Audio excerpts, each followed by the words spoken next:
gens, dans l'épreuve, dans le test, dans les problèmes, soit ils tombent, ils s'écroulent parce qu'ils n'ont pas de force spirituelle, soit ils tiennent ferme parce qu'ils sont bâtis sur la parole de Dieu et qu'ils sont capables de répondre aux problèmes de la vie et de dire « Tu ne me tueras pas, tu ne me voleras pas, tu ne prendras rien de moi ». Cette attitude ne s'improvise pas, elle est le fruit de la foi.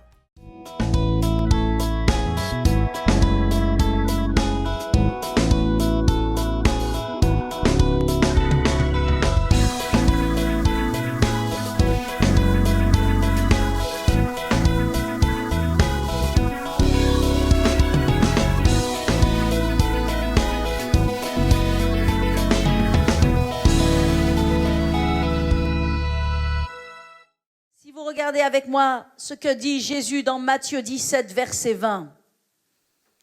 Jésus a dit, je vous le dis, si vous avez la foi comme un grain de sénévé, nous savons que le grain de sénévé, c'est une toute petite graine qui broyée nous fait de la moutarde.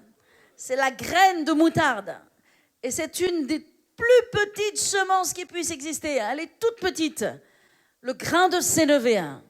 Jésus a dit, si vous avez la foi comme un grain de sénévé, ça veut dire, vous n'avez pas besoin d'avoir une grande foi.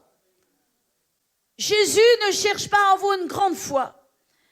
Même si votre foi, elle est de la taille de la plus petite des semences.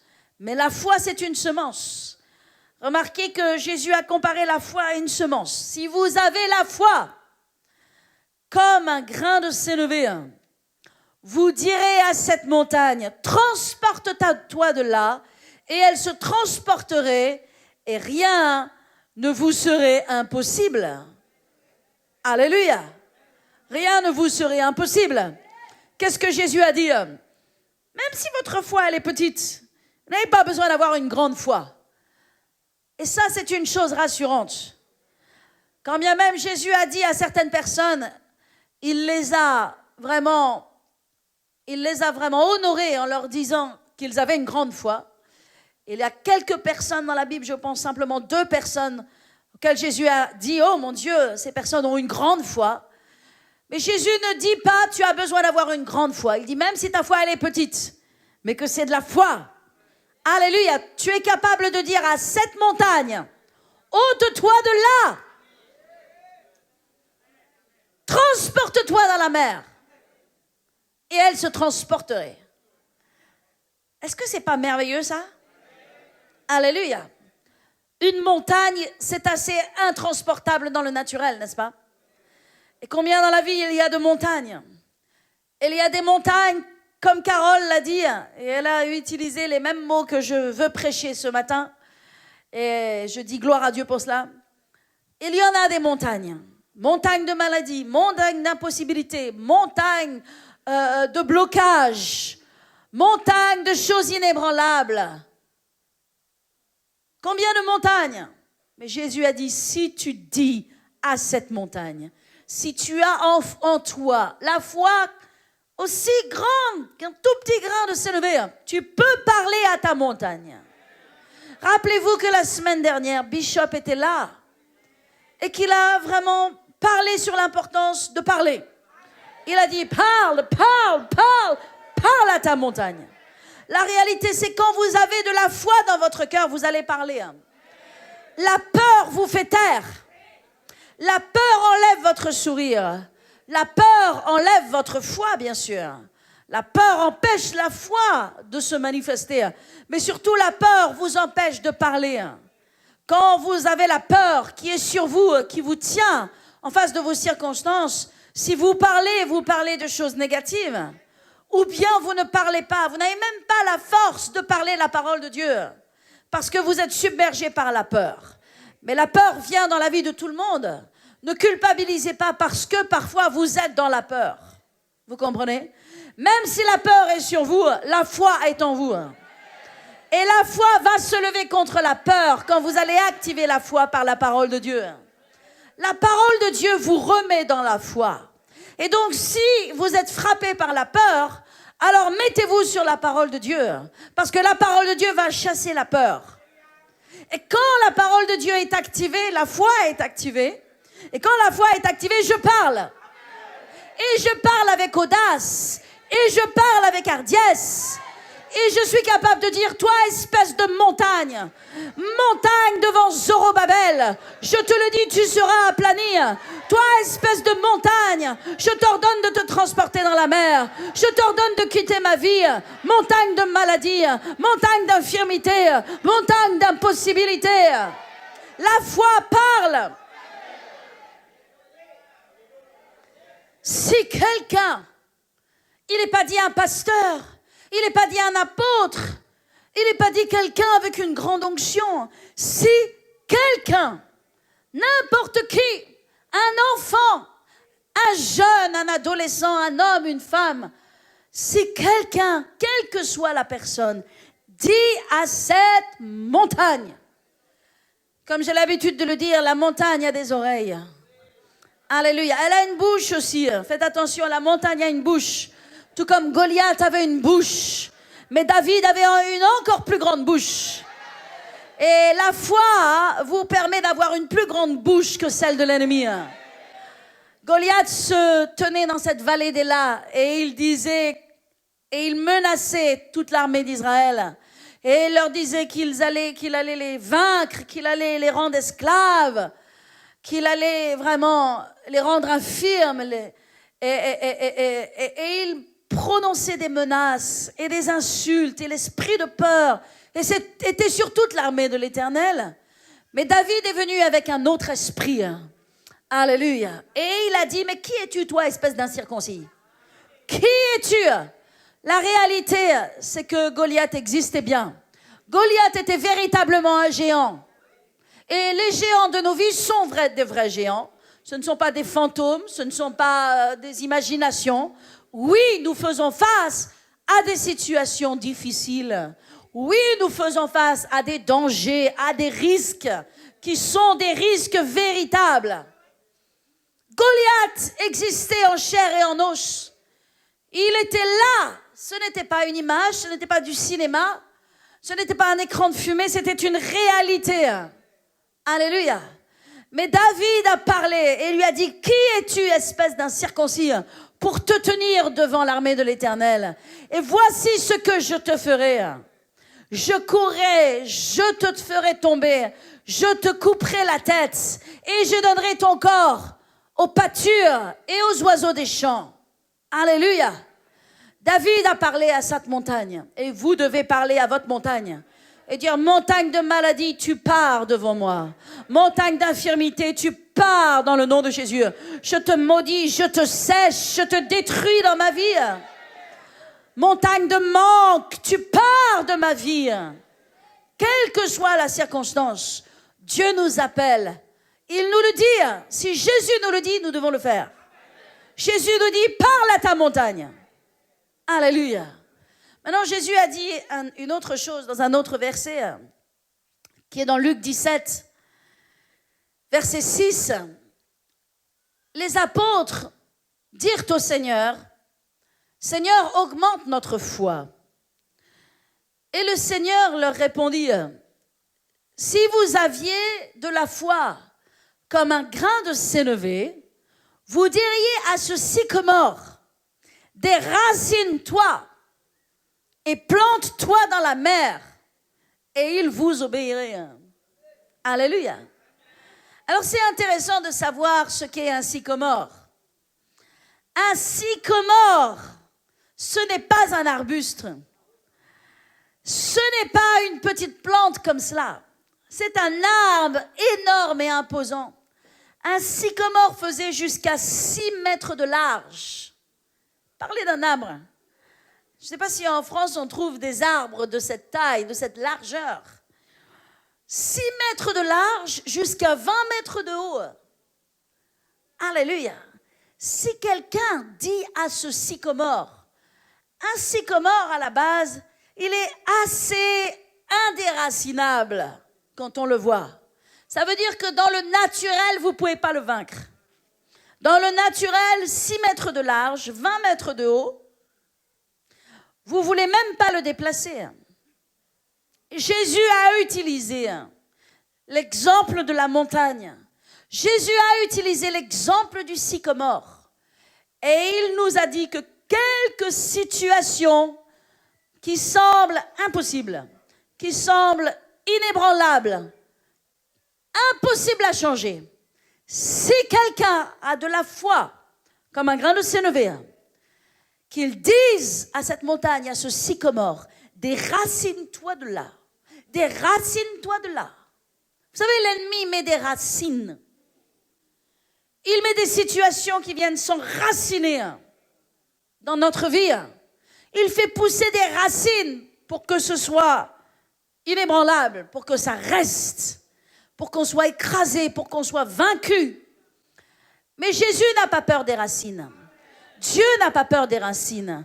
La foi n'a pas peur des racines. Il parle des choses indéracinables. Et il dit, si quelqu'un dit, si tu dis, si tu as la foi comme un grain de sénévé, et que tu dis à ce sycomore, qui semble absolument indéracinable, jette-toi de là, ôte-toi de là, déracine-toi de là, et va te planter dans la mer, il vous obéira. Nous devons avoir foi dans les paroles de Jésus, que nous pouvons déraciner par la foi toutes circonstances. Nous pouvons déraciner par la foi tous les plans de l'ennemi. Est-ce que quelqu'un m'entend? Pour cela, mes amis, ne regardez pas aux œuvres du diable. Regardez aux œuvres de Dieu. L'ennemi veut que vous ayez foi dans ses œuvres. Il veut que vous ayez foi dans ses paroles. Il veut que vous soyez plongés sous sa réalité. Mais vous devez garder la parole de Dieu dans votre cœur. Il y a des gens, ils sont tellement conscients du diable, tellement conscients de la sorcellerie, tellement conscients des péchés qu'ils ont commis, tellement conscients de tout ce que l'ennemi fait, qu'ils ne peuvent pas avoir foi en Dieu et en la parole de Dieu. Et à cause de cela, ils sont toujours vaincus par l'ennemi. Votre seule concentration, le seul endroit sur lequel vous devez fixer vos yeux, c'est sur les paroles de Jésus. Les paroles de Jésus changeront vos circonstances. C'est un message que je me prêche premièrement à moi-même, puis à vous, bien sûr, parce qu'on a continuellement besoin d'entendre ce message.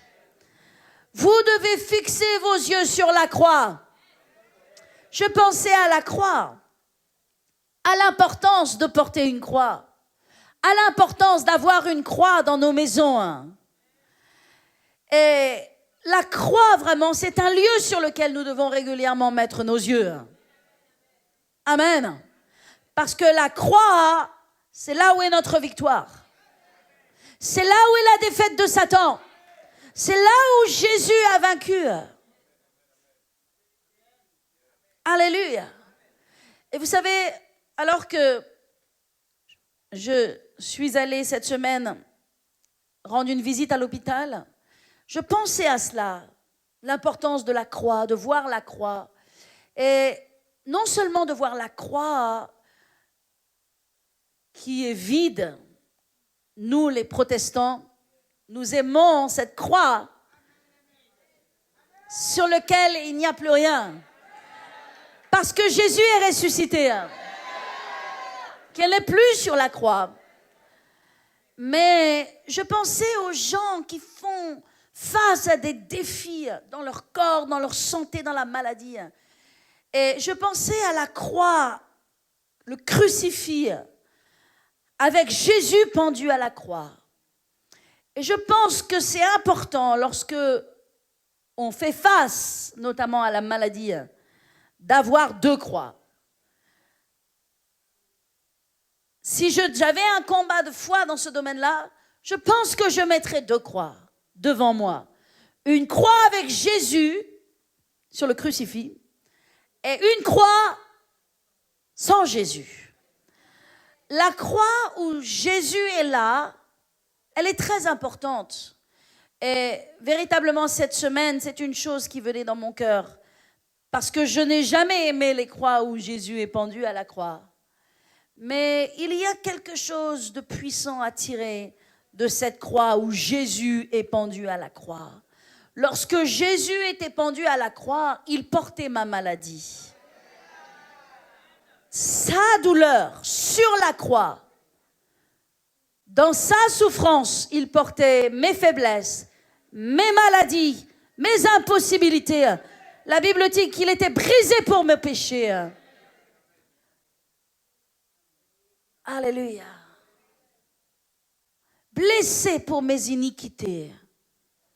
Cette croix-là où Jésus est suspendu et il souffre et il agonise et il meurt pour moi, elle est importante. C'est la croix où il a porté mes maladies, mes souffrances, mes faiblesses. Et c'est important de voir cette croix.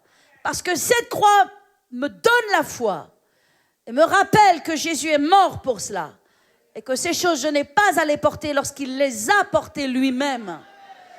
Et la deuxième croix, elle est importante, bien sûr. Et nous la connaissons bien parce que cette deuxième croix, Jésus n'est plus sur la croix. Et il a vaincu et il est ressuscité. Mais la croix où Jésus souffre, c'est aussi une croix importante. Et c'est une croix que j'aime. Alléluia. Sur cette croix, Jésus a porté ma maladie. Toute maladie. Toute infirmité. Et donc, je dois voir cet échange, ce transfert. Lorsque Jésus était à la croix, il ne passait pas un bon moment. C'était un moment très difficile, d'une grande souffrance, grand tourment. Et il a payé ce prix-là. Dans ce moment-là, il a pris ma maladie. Il a pris mes faiblesses. Il a pris tous les noms de maladies qui existent sur la terre.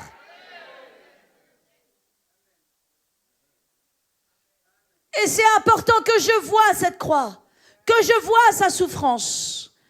Ça libère ma foi. Si Jésus a porté les maladies en son corps, sur le bois maudit de la croix, alors la maladie doit quitter mon corps.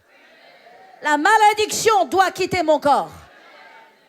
Les mots médicaux qui existent pour caractériser peut-être les choses qui se passent dans mon corps, quel que soit le mot, M-O-T, il l'a porté à la croix, M-A-U-X. Il a porté tous les mots et tous les mots. Alléluia. J'ai besoin d'avoir cette foi. Dieu veut que nous ayons la foi. Amen. Et nous devons exercer notre foi. Et parfois, F-O-I-S, lorsque tout va bien dans notre vie, on oublie d'avoir la foi, F-O-I, d'exercer notre foi. Alléluia. Mais nous devons bâtir notre foi. Nous devons être forts dans notre foi. Avant même que les circonstances ne viennent contre notre vie, contre notre famille, contre nos bien-aimés, notre foi doit être bâtie. Jésus a dit, j'aimerais vous dire à quoi ressemble la vie d'une personne qui a bâti sa vie sur le sable ou sur le roc. Notre vie doit être bâtie sur le roc de la parole de Dieu. Peu importe si le message vous fait pousser des cris, des amen, alléluia, ou si le message est un simple enseignement, peut-être pas particulièrement excitant, ça n'a aucune importance. Ce qui est important, c'est que la parole de Dieu soit injectée dans votre cœur. C'est que la parole de Dieu, elle entre dans votre cœur. C'est que la connaissance de la vérité soit établie dans nos vies. Parce que c'est cette connaissance qui va nous donner la force de nous battre, de combattre, de tenir et de vaincre. Alléluia. Jésus a dit, voici à quoi ressemble celui qui a bâti sa vie sur le sable ou sur le roc. Nous savons que le roc, c'est Jésus-Christ, mais nous savons aussi que le roc, c'est sa parole. Et c'est pourquoi nous devons faire attention que nos vies sont bâties sur la parole. Parce que les orages, les tempêtes viennent sur les deux maisons. La maison qui est bâtie sur le sable, c'est-à-dire c'est une belle maison, mais elle n'a pas de fondement. Quand vient l'épreuve, quand vient le test, quand vient l'offense, quand vient le problème, quand vient la mauvaise nouvelle, cette maison s'effondre parce qu'elle n'a pas de racines, parce qu'elle n'a pas de force. La Bible dit, au temps de la détresse, si ta force n'est que faiblesse, alors c'est la détresse. Mais quand vient la détresse, c'est là que ta force doit sortir. Tu es ce que tu es dans l'épreuve. Nous savons qui sont les gens dans l'épreuve, dans le test, dans les problèmes. Soit ils tombent, ils s'écroulent parce qu'ils n'ont pas de force, parce qu'ils sont faibles, parce qu'ils n'ont pas de fondement, parce qu'ils n'ont pas de force pour résister. Ils n'ont pas de force spirituelle. Soit ils tiennent ferme, alléluia, parce qu'ils sont bâtis sur la parole de Dieu et qu'ils sont capables de répondre aux problèmes de la vie et de dire « Tu ne me mangeras pas, tu ne me tueras pas, tu ne me voleras pas, tu ne prendras rien de moi. » Cette attitude ne s'improvise pas. Elle est le fruit de la foi, de la parole de Dieu patiemment semée dans nos cœurs et dans nos vies, qui fait que quand le match est là, vous êtes là. Le match est là, mais vous êtes debout. Il y a des mauvaises nouvelles, mais vous êtes là. Alléluia! Cette seule force vous est communiquée par la parole de Dieu. Elle vous est communiquée par les promesses, les paroles de Jésus-Christ. Alléluia. Vous connaîtrez la vérité et la vérité vous rendra libre. Vous connaîtrez la vérité. Sachez une chose, que de connaître la vérité vous rend agressif. Vous êtes agressif. Vous ne vous laissez pas voler. Vous ne permettez pas aux voleurs de venir dans votre vie parce que vous connaissez la vérité. Vous n'êtes pas résigné.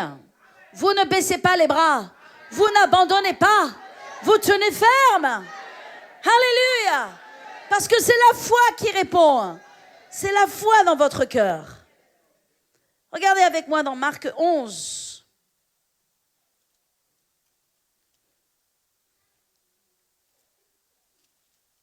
Marc 11, verset 20. Le matin, combien il est bon de lire la parole de Dieu, n'est-ce pas? Combien d'entre vous, vous aimez lire la parole de Dieu? Amen. Marc 11, je vous attends parce que c'est important que nous le lisions ensemble. Marc 11, verset 20. Si vous y êtes, dites Amen. Le matin, en passant, les disciples virent le figuier séché jusqu'aux racines.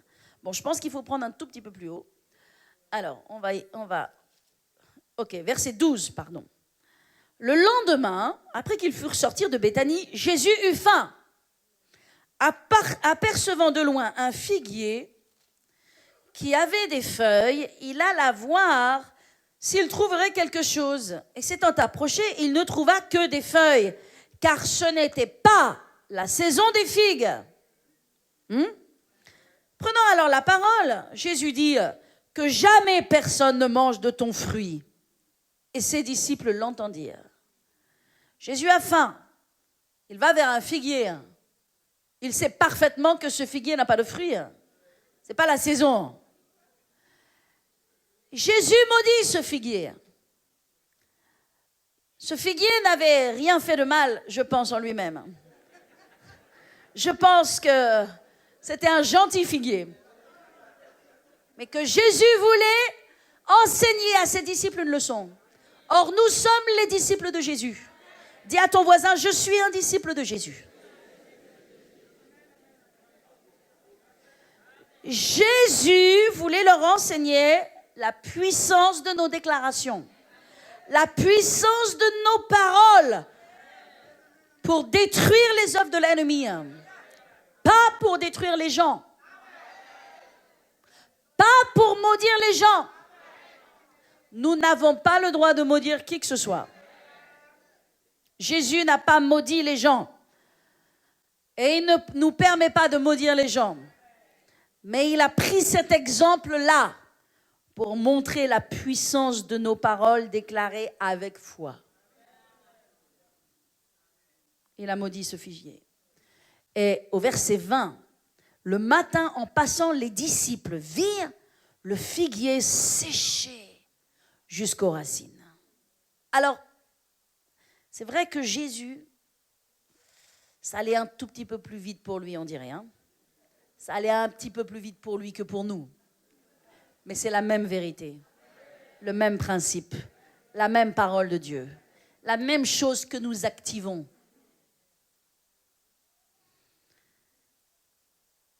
Pierre, se rappelant ce qui s'était passé, dit à Jésus, « Rabbi, regarde, le figuier que tu as maudit a séché. » Jésus prit la parole et leur dit, voilà la leçon spirituelle que Jésus veut leur enseigner. Il leur dit, « Ayez foi en Dieu. » Et mes amis, ayons foi en Dieu. Ayons foi dans l'intervention de Dieu. Ayons foi dans les miracles de Dieu. Ayons foi dans la parole de Dieu. Ayons foi en Dieu. Je vous le dis en vérité, et là, il donne la leçon. Il donne la leçon, il donne la méthode. Il explique. Je vous le dis en vérité, si quelqu'un, et à nouveau quelqu'un, n'importe qui, quelle que soit la personne, si quelqu'un dit à cette montagne, ôte-toi de là et jette-toi dans la mer, s'il ne doute pas en son cœur, mais croit que ce qu'il dit arrive, il le verra s'accomplir. Alléluia. Dieu nous explique que nous avons besoin de parler à nos montagnes.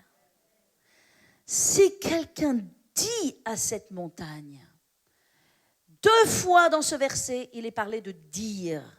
Une fois, il est parlé de croire. Et une autre fois, il est dit qu'il verra, voir. Mais 2 fois, il est dit de dire. Nous devons dire. Nous devons parler à nos circonstances. Nous devons leur ordonner de ployer.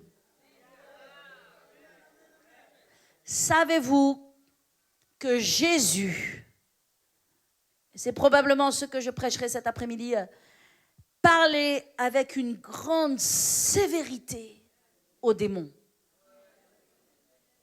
Le mot dans le grec qui était utilisé pour menacer, réprimer, c'est parler avec une grande sévérité. Nous savons ce que c'est que quelqu'un qui menace, quelqu'un qui parle avec autorité et avec sévérité. Je ne sais pas quand est-ce que vous vous êtes fait réprimander la dernière fois. Ça fait peut-être longtemps. Mais d'habitude, quand on se fait réprimander, avec le mot réprimander, dans son sens, ce n'est pas drôle. Ce n'est pas amical. On ne se sent pas bien. C'est boum, direct. La Bible dit que Jésus a dressé les circonstances et il a dressé les démons. Il les menaçait sévèrement. Alléluia. Et c'est aussi ce que nous devons faire. Nous devons croire, mais nous devons parler. Parler avec autorité. Pas pour caresser les situations. Nous devons parler contre les œuvres du diable avec autorité.